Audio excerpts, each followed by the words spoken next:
All right, so all I want to say is that we should prepare ourselves. Mostly black people need to prepare themselves because you're more emotionally invested in this, but I want you to try to understand that the police officer that killed George Floyd is not going to be found guilty of murder. And number one reason is George Floyd had drugs in his system, and drugs known to cause heart failure and whatever else. Like, I think escalated heart rates, and then thereby when they restricted his breathing, which they did, probably, definitely contributed. So what I'm going to say is they're going to have an expert, and the expert's going to sit up there and swear on the Bible, and they're going to ask him, and he also had COVID-19, respiratory. They're going to ask him if any of that could have contributed to his death, and the answer is obviously yes. And in this country, you have to be found guilty without a reasonable doubt, and that's going to be the reasonable doubt. And he's probably going to go free, and that's my prediction, I guess.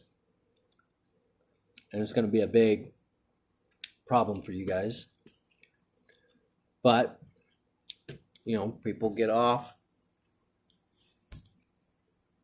because of things, and that's going to be the thing. And one thing you got to understand is what's going to be the argument and sort of the flow, I believe, is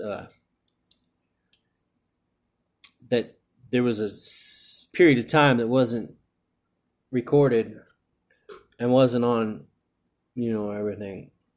They had him when he initially was handcuffed and taken across the street, and they had him where he's getting the knee in the back of the neck and begging for the officer to get off him.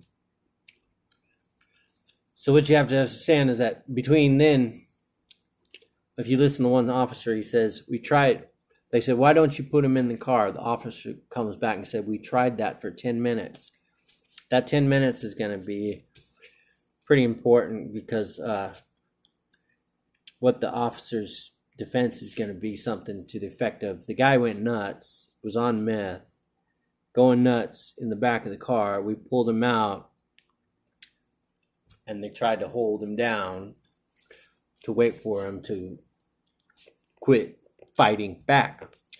Well, he puts his knee in the back of his neck, and that makes it hard for him to breathe. That makes him have to fight back. They're not going to really try to say this, but they're going to say that makes him have to fight back. Him having to fight back is going to be perceived by the police officer as him resisting.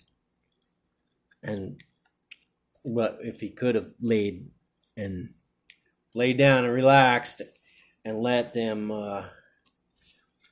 put him in the vehicle, it probably would have been okay. But so anyway, they're gonna say, normally we can freaking restrict a guy's breathing and he won't pass away. He'll learn he better submit. But this guy's all high on meth, high on whatever. He's already got heart and respiratory problems. Plus the drugs add to that. And next thing you know, he's dead. And that's his case, man. And he's going to get off. And I think, I don't know, it looked pretty brutal to me. I don't know. I guess it could depend on the jury how emotionally involved in, if they get to show that footage. I mean, that's pretty damning. But Then again, you have the experts come in and say, we do this all the time.